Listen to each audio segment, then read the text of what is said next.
on the no carb, the Atkins? Oh, they said after a week you won't have any carb cravings. I felt lied to. I had cravings. When you drive by a bakery and you jump out of a moving vehicle, that's a craving. I had hallucinations. I thought Dr. Phil was on my front lawn. John, come out here and exercise. You can't be big if your lifestyle won't allow it. Get off my lawn! Unless you have donuts. Every time the doorbell rang, I thought it was pizza. Come to save me. Good morning. It's Friday, Fight Song Friday, February the 27th, and this is The True Conservative. Welcome to all the butchers, bakers, and candlestick makers out there. I'm Ron, your host, and the only true conservative in the United States today. So today, after the Serenity Prayer and the patriotic song of the day, we will have Varney and Company, motivation, meditation, and the Cold War. All that and more when I get back.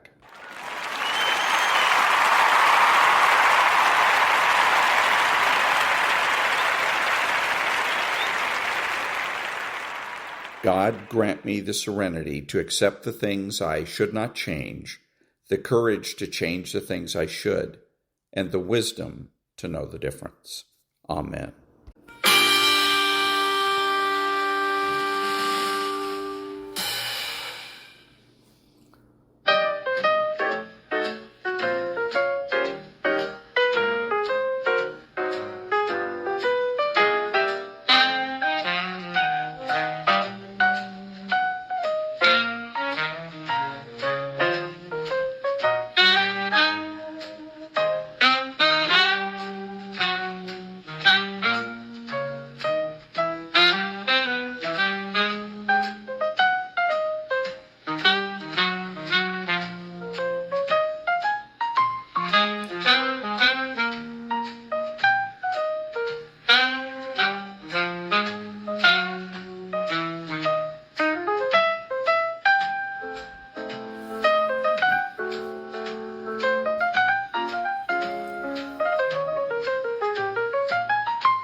Thank you, Maria, then Stu Varney. Welcome back. We are 30 minutes away from the opening bell for a Friday. Dow Industrials right now down 495 off of the worst levels of the morning.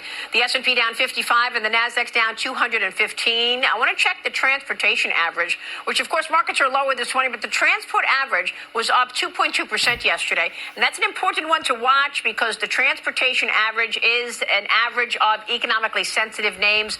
And that is where we're seeing money move into because the economy is strong. NVIDIA right now is this trading this way after a blowout quarter, but nonetheless, the stock sold off yesterday. It is down another 1.25% right now. AI stocks also under pressure. And here's a look at the 10-year yield, which, of course, has been plummeting. The yield breaking through 4% and now sitting at a level of 3.99%. I'll see you tonight on Maria Bartiromo's Wall Street and on Sunday Morning Futures on Fox News. Have a great weekend, everybody. Varney and Company picks it up now. Stu, take it away. Good morning, Maria, and good morning, everyone. The question of the day, is inflation cooling? Answer, looking at the producer price index, no, it is not cooling. It's hotter. This is what used to be called the wholesale price index. It measures cost to business. In January, it went up 0.5%. In the last year, it's gone up 2.9%. Both readings are higher than expected. The market reaction to that, not good. The Dow's off about 500 points. This is pre-market trading. S&P is down 0.8% and the Nasdaq is down 216 points. I've got a couple of AI stocks that are really moving. Look at CoreWeave. It's down. I'll get a quote on that. It is down more than 10%, okay? The board's not showing it right now. They're planning a $30 to $35 billion capital expenditure. Too much for some investors. NVIDIA, they're coming off a big sell-off despite record profits and sales, down again about 2%. I'll get those boards fixed for you. As for Bitcoin, still range-bound. We're looking at $65,000 a coin. I'm not sure we got the boards working, but I'll tell you what's going on. Yeah, now we're 66.2 on Bitcoin. But interest rates, good news, they are down. The 10-year yields below 4%, 3.99. That has allowed mortgage rates to come down to below 6%. As for the 2-year Treasury, the yield there all the way back to 3.42%. Gold still above $5,200 an ounce, 52.24, 44. There you go. Silver, $92 an ounce. It's up nearly 6% today. Oil, $67 a barrel. Gas holding at $2.98 for regular. All right. On the show today, the Iran talks adjourned, no deal announced, and the State Department says non-essential workers should leave Israel sooner rather than later. That sounds ominous. The giant U.S. strike force is in place. We look at the power the president exercises in business deals. Netflix has walked away from its bid for Warner Brothers, paving the way for Paramount to take control. Trump favored Paramount. Trump's Department of Justice raised antitrust concerns about Netflix's bid. Netflix walked away. Remember Megan Rapinoe? She's back. She doesn't like the men's Olympic hockey team and their involvement with Trump. She says they ruined their moment and look like clowns. She's the gift who keeps on giving, isn't she? Friday, February the 27th, 2026. And that was Stuart Varney. Nonprofit News Now. Back in a minute.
motivation. You aren't given any breaks in life. You make them for yourself. We are all being tested in life. And how you face that test determines the rest of your life. There's a lot of times where I don't know how I'm going to move forward, but I ask myself one question: can you take another step? And that answer is always yes. Those circumstances will make us get stronger. And those fucking demons are coming at you and they're attacking you. If you feel you can't handle them, you have to invent someone that can. We all have the ability to transform ourselves to bring more out. Regardless of what's in front of you, you still must grind. I fail at most things I do, but still I grind. I don't want to do half the shit I do, but still I grind. And that one day, you see me down a dark alley, run at 1 o'clock in the morning, know one thing: I was grinding. It happens in solitude, where I try, and I try, and I try again, with everything I have to be the best that I can possibly be, better than I was yesterday, better than people thought I could be, better than I thought I could be, because I will not stop. I want what all other men want, but when the pressure hits, when the opposition hits, when the challenge hits, when the pain creeps in, when the uncertainty creeps in, when the cuts, when the scars, when the bruises come, I just want it a little bit more than they want it. And if you ain't got more heart than me, if you ain't been working harder than me, if you ain't sacrificed more than me, I'm gonna destroy you. And I'm not retreating. I'm not running. I don't care what they say on paper. I don't care if you say we outnumbered. We live by this and we die by this. We don't run. We don't retreat. You know how hard I worked to get here? And you think I'm about to get us up? Have you lost your mind? I put in too many hours. I sweat too much blood, too much tears. I worked hard to get here. Didn't nobody give me this. I didn't grow up with wealth. Didn't nobody pay me. I worked for this. Sweat, blood, tears. I earn every dime I get. I work for this. I put in time. You gotta learn how not to give up or how not to give in. You gotta cry. You got to. But whatever you do, you cannot give up. You cannot give in. You're the only person that can stop you, so stop talking like a victim. Stop thinking like a victim. Stop acting like a victim. And walk into your destiny. Walk into it. Once you start questioning yourself, you're already lost. Even if you don't believe. I gotta believe in me before anybody else believes in me. If you're going to be successful in this game, you got to have a dog within you. You got to know it's a dog fight, and you got to go get that fight. Life ain't going to be easy. Ain't nobody going to hand you nothing. And so by being committed to everything that I started, I finished it. It built a certain type of spirit. It built a certain type of mentality. And so now I couldn't quit even if I wanted to. I couldn't stop even if I wanted to. I had too much sweat equity in my life and everything that I was doing. And when you have a made-up mind, you don't care about the facts. You don't care about the odds, because you are creating your own production. You are the star of your show. You are the director. You're writing the script, and you will determine whether your life is a smash office hit or flop. You determine that. Working on yourself, talking to yourself. That's so very important. You have got to make a decision in your life. You have got to make a decision about your fitness. You have got to make decisions about your business. You have got to make decisions about your marriage. You have got to make decisions about your kids. Because you know what? Your only other option is to crouch in stagnant fear like a coward and potentially die. And potentially put the lives of everyone who depends on you in jeopardy. And the reason that Chad Wright is sitting here right now talking to you is because Chad Wright mustered whatever strength that he had left to claw his way back onto his freaking feet and pony up. That no matter how many times I was knocked down, that I would muster enough strength to get back on my feet and get in the fight. And that was motivation. Back in a minute.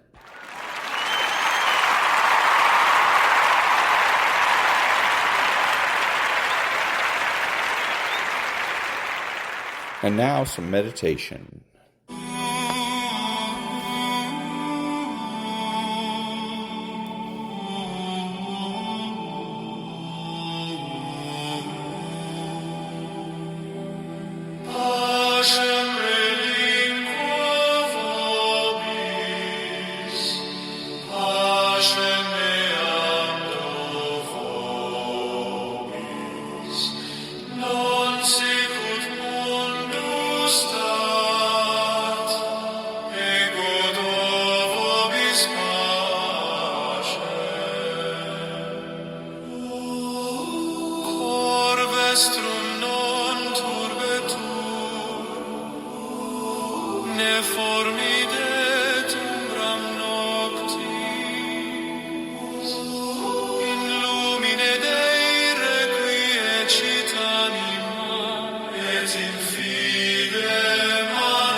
vestrum non turbetur, ne formide umbram noctis, in lumine Dei requiescit anima, et in fide manet corporum. Audi Domine preces nostras, et infunde pacem in corda hominum. Spiritus tuus super nos descendat, et tranquillitatem sempiternam largiatum. Et cum angelicanum in excelsis nos quoque laudamus gloriam tuam. Sit pax tua super terra, et in corde fidelium. And that was a little bit of meditation. Back in a minute.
Thank you. The last paragraph now from an article by an individual known as M.E. Burke, and it's called Did We Steal the Land?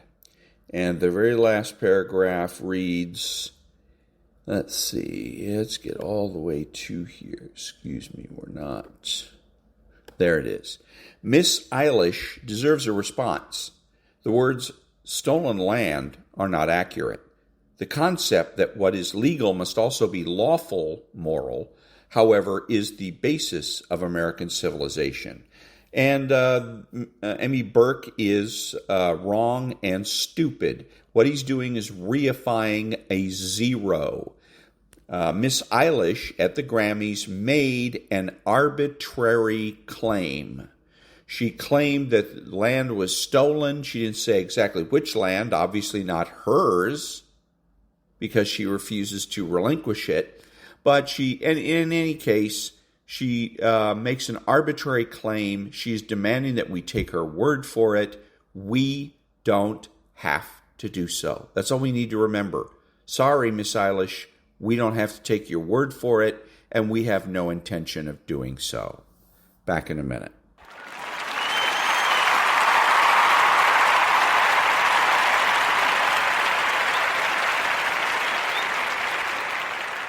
Thank you. Now, Bill Maher.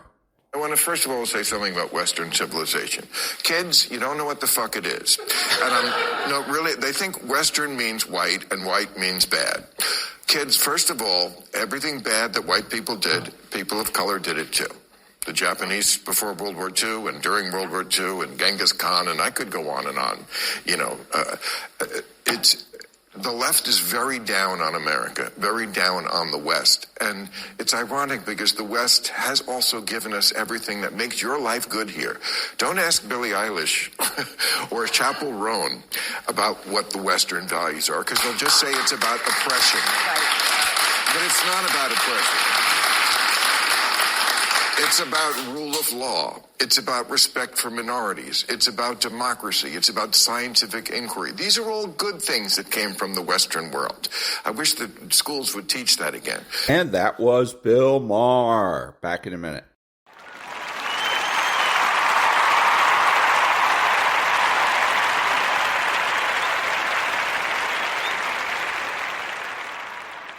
Thank you. Now, Jerry Wayne.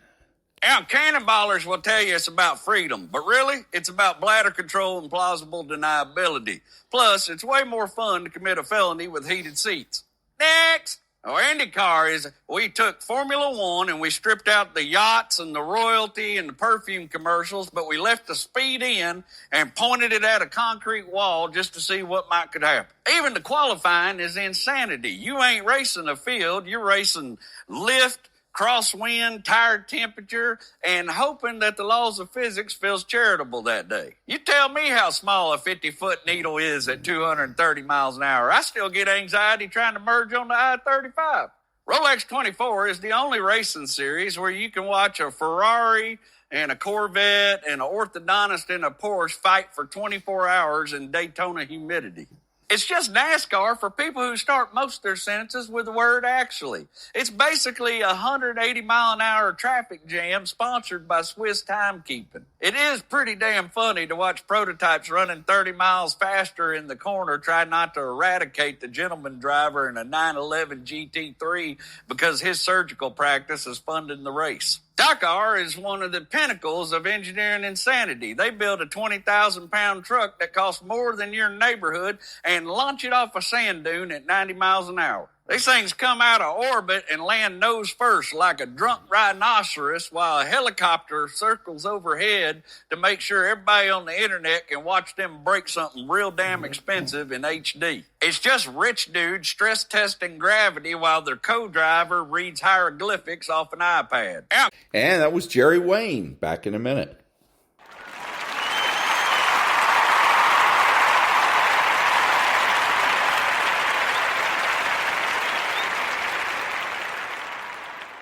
Thank you. And now, Candice. Je continue sur l'histoire des maillots de bain. Je répète qu'ils sont faits main, donc on en est là. Après, je ne comprends pas pourquoi vous n'avez pas de personnalité. Pourquoi vous voulez faire pareil que la connaissance? Je ne comprends absolument pas votre avis. Voilà, ça commence à être beaucoup, d'accord? Faut me laisser tranquille. D'accord? Les maillots de bain que je prends, je vous le dis, comme c'est fait main et vous comprenez pas que c'est fait main, c'est des choses qui coûtent vraiment de l'argent, c'est pas n'importe quoi. Vous allez dans des pays suspects comme le Mexique et autres, vous allez voir des gens qui font des trucs main et vous discutez pas le prix. Vous prenez directement, que ce soit pour mes sacs ou autres, c'est pareil. J'aime les pièces uniques et les pièces uniques, ça a un prix. D'accord? Pourquoi? Parce que personne ne les a. Voilà. C'est ça qui m'intéresse. C'est pour ça que sur ODLC.fr, il y a un prix. Pourquoi? Parce que c'est fait main. Voilà. Et ça sort de ma tête, comme l'obsidienne là que je viens de sortir. La fameuse pierre, elle est là, elle est agitée comme jamais. Ok, très belle. N'oubliez pas qu'il ne faut pas la mettre dans l'eau. Vous avez toutes les informations sur le site ODLC.fr. Elles sont en édition extra limitée. Je ne sais plus quelle langue parler avec vous. Vous m'avez usé le cerveau. Et je continue sur l'histoire des maillots de... And that was Candice. Back in a minute.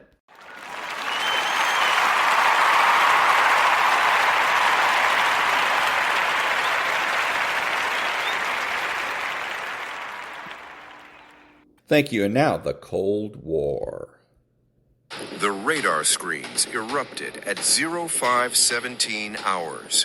60 contacts, not 10, not 20, 60 Iranian speedboats materializing from the pre-dawn darkness of the Strait of Hormuz like a plague of steel and diesel fury. They came in formation, bows aimed directly at the USS Abraham Lincoln, the most powerful warship ever to cut through these contested waters. No radio contact, no warning, just 60 Bogomar and Siraj-class fast attack craft accelerating to combat speed, their engines screaming defiance as they carved white wakes across the black Gulf waters. This wasn't a probe. This wasn't harassment. This was a full-scale, coordinated assault designed to overwhelm, penetrate, and destroy. The Iranian Revolutionary Guard crews manning those boats believed their commanders' promises that speed and numbers would crash through American defenses like a tidal wave through a sandcastle. They had trained for months, memorized attack patterns, practiced evasive maneuvers. What they didn't know was that they were about to face the most sophisticated killing machine ever assembled on the open ocean. The tactical action officer aboard Lincoln didn't hesitate. At 0518, his voice cut through the Combat Information Center like a blade. Launch alert fighters. Get the helos airborne. Battle stations. The carrier's flight deck exploded into controlled chaos. 2 FA-18 Super Hornets screamed down the catapults, afterburners igniting the dawn with twin pillars of fire. Seconds later, 2 MH-60R Seahawk helicopters clawed into the sky, their door gunners already checking weapons as they climbed to attack altitude. From 15,000 feet, the Super Hornet pilots had a god's eye view of the swarm. 60 boats arranged in a modified chevron formation, closing fast. The lead pilot's targeting pod locked onto the formation, feeding real-time imagery to every screen in the strike group. Lincoln, Falcon 1, I have visual on 60. Say again, 60 hostile contacts inbound your position. They're carrying rockets and heavy weapons. This is no drill. The carrier group commander's response was ice cold. Weapons free. Engage and destroy. At 0519, the Iranian formation split like a living organism adapting to threat. 40 boats maintained their death charge toward Lincoln. 12 peeled toward the destroyer USS Mason. 8 accelerated toward the USS Thomas Hudner. They were moving at 70 knots now. Some of the newer boats hitting 75, bow wakes brilliant in the strengthening light. Each speedboat bristled with weapons, rocket launchers on improvised mounts, heavy machine guns, maybe anti-ship missiles. The boats spread wider, making themselves harder to target. The Revolutionary Guard crews were good, better than previous encounters. They were splitting the American defenses, forcing simultaneous engagement across multiple vectors. But the Americans were already inside their decision loop. The Super Hornets dove from altitude like hunting eagles. Falcon 1 rolled inverted at 8,000 feet and pulled his nose toward the ocean. Targeting pod locked on the lead elements of the swarm. At 6 miles out, he fired. An AGM-65 Maverick missile dropped from the wing pylon. Motor ignited, and it accelerated to supersonic speed in seconds. The infrared seeker found the hottest target in the formation, a Siraj-class boat with twin diesel engines roaring at maximum output. The missile impacted the engine compartment at 1,200 feet per second. The boat didn't just explode, it vaporized. An orange-red fireball mushroomed upward, debris raining across a 100-yard radius. 2 nearby boats caught shrapnel, their hulls punctured, crews diving into the water as their vessels began sinking. Falcon 2 engaged 3 seconds later. Another Maverick, another direct hit. The second boat disintegrated in a cascade of flame and twisted metal. The Iranian formation wavered for the first time. They'd expected resistance. They hadn't expected annihilation from 6 miles away. But the swarm kept coming. Revolutionary Guard commanders were screaming over radio frequencies, demanding their crews press the attack. 40 boats tightened formation and accelerated harder toward Lincoln. They were 5 miles out now, 4.5 miles. Even with 2 boats destroyed, 58 remained. More than enough to overwhelm defenses if they reached weapons range. The Seahawk helicopters descended to 800 feet and spread wide, positioning themselves on the flanks of the swarm. The door gunners opened fire at 2,000 yards. M240 machine guns roared, 7.62mm rounds pouring down range in sustained bursts. Tracers arced across the water like angry fireflies. The gunners walked their fire across the nearest boats, punching holes in fiberglass hulls, shattering windscreens, tearing through crew compartments. One boat veered wildly to starboard, its helmsman killed at the wheel. Another lost power as rounds severed fuel lines and destroyed the engine. A third boat caught fire, flames spreading rapidly across the fuel-soaked deck. The Iranian swarm was bleeding boats, but they kept coming. 3 miles out now. 2.5 miles. They were entering the outer engagement envelope of the carrier group's medium-range weapons. Aboard Thomas Hudner, the weapons officer locked the Mk-38 Bushmaster chain gun onto the 8 boats charging his position. At 2,500 yards, he opened fire.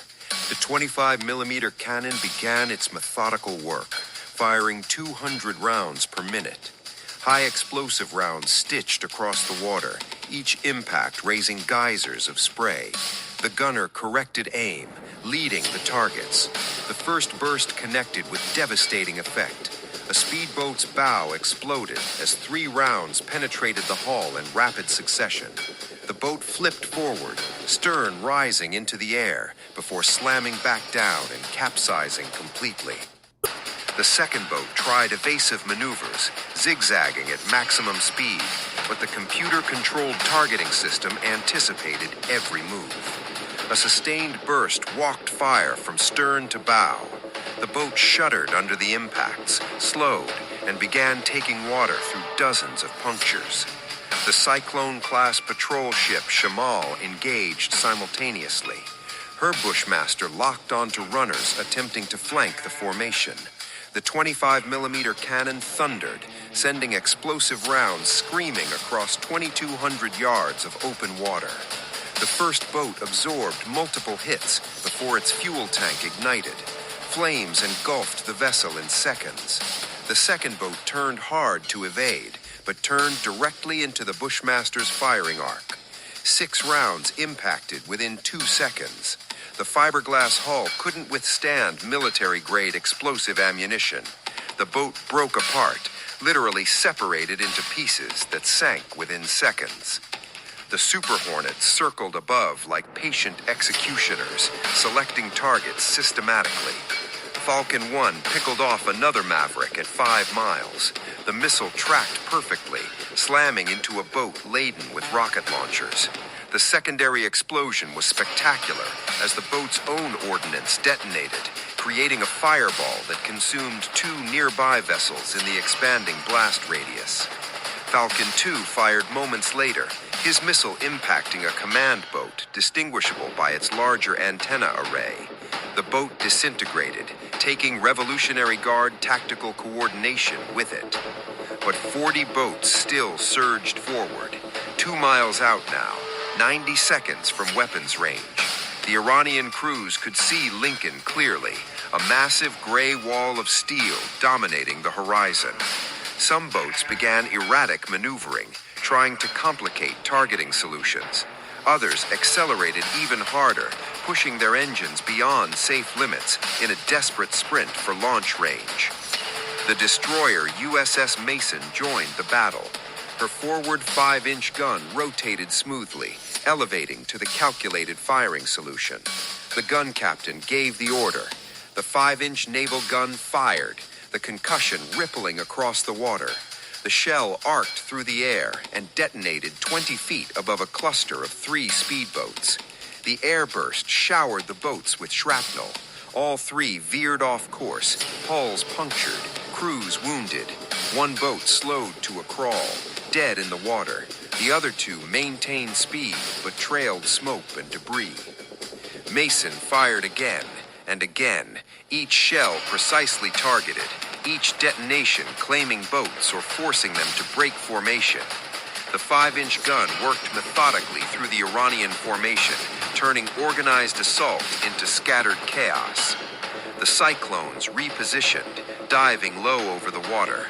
At 1,200 yards, the pilots had clear shots with their Hellfire missiles. The first Seahawk fired. The AGM-114 Hellfire dropped from the pylon. Motor ignited, and it accelerated toward a speedboat attempting to circle wide around the defensive screen. The laser-guided missile tracked flawlessly. Impact came at supersonic speed. The boat erupted in a massive explosion. The Hellfire's shaped-charge warhead designed to penetrate tank armor, making short work of thin fiberglass. Nothing remained but burning debris. The second Seahawk fired. Another Hellfire. Another perfect hit. Another boat obliterated. The helicopters were proving devastating, combining mobility with precision firepower that could engage from angles the boats couldn't defend against. But 30 boats still came, 1 mile out now, 60 seconds from weapons range. They could launch their rockets and missiles soon, could overwhelm the close-in defenses through sheer volume of fire. The Revolutionary Guard crews prepared their weapons, fingers on triggers, waiting for the moment. They never got it. At 1,800 yards, the Phalanx systems activated. 4 CWIS mounts across Lincoln, Mason, and Hudner rotated toward the incoming swarm. Their radar domes tracked targets, computers calculated firing solutions, and the decision to engage took milliseconds. The Phalanx doesn't ask permission. It identifies threats and destroys them. The sound was apocalyptic. 4 6-barreled Gatling guns opened fire simultaneously, each system unleashing 4,500 rounds per minute.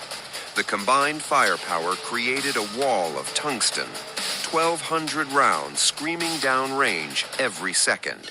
The lead boats hit that wall and disintegrated, literally came apart as if invisible hands were tearing them to pieces. The 20-millimeter tungsten penetrators didn't punch holes, they shredded. Bow sections exploded, engine compartments vaporized, fuel tanks ignited in rapid succession.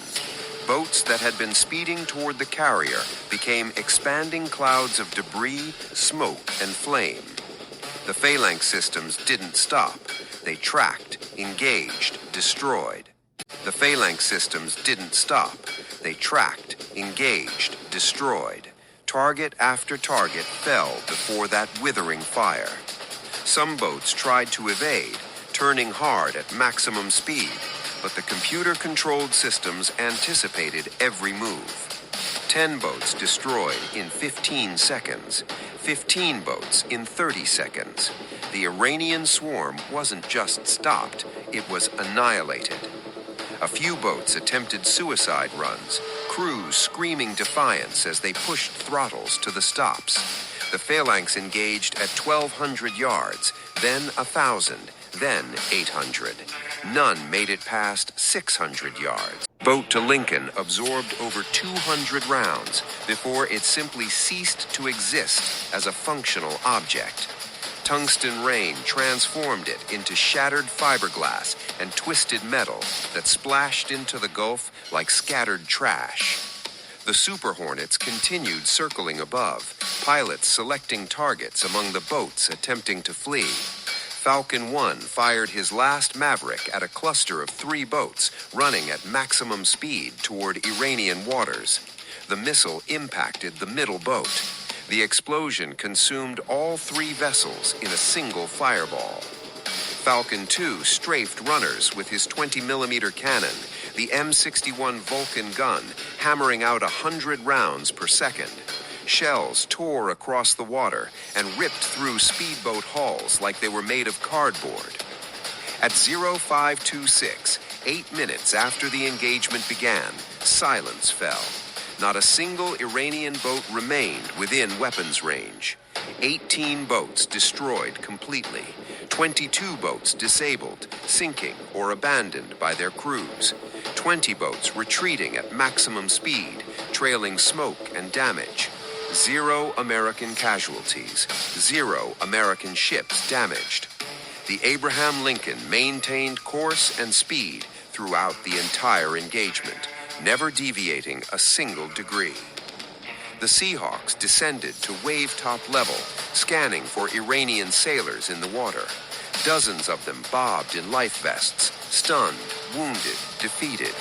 The helicopters marked their positions and radioed coordinates to Iranian Coast Guard vessels. Professional courtesy, international maritime law, but also a message. We can kill you at will, and we can save you at will. The wreckage told the story.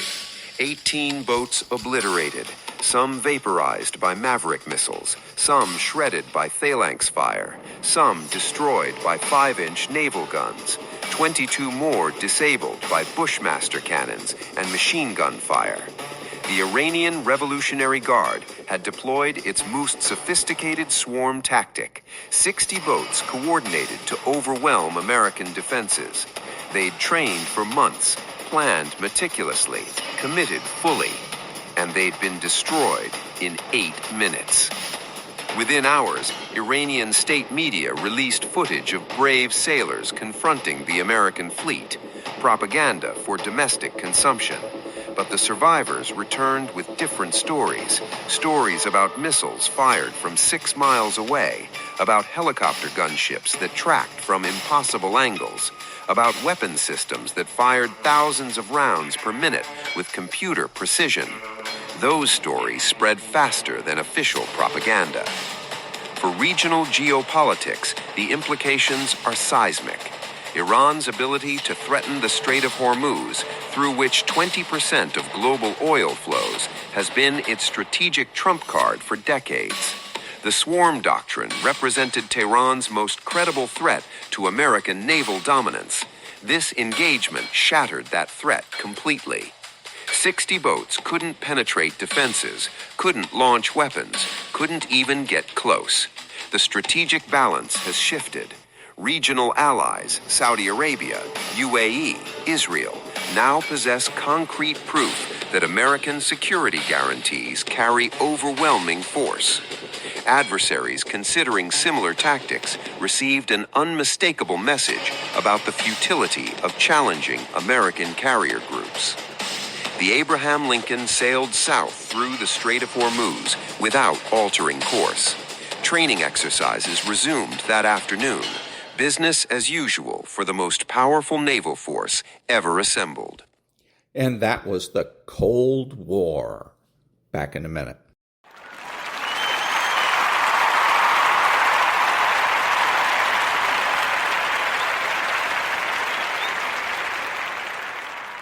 Thank you. This is Ron, your host, the only true conservative in the United States today, bidding adios to all the butchers, bakers, and candlestick makers out there, and reminding you that you're not neutral and that the government has no rights.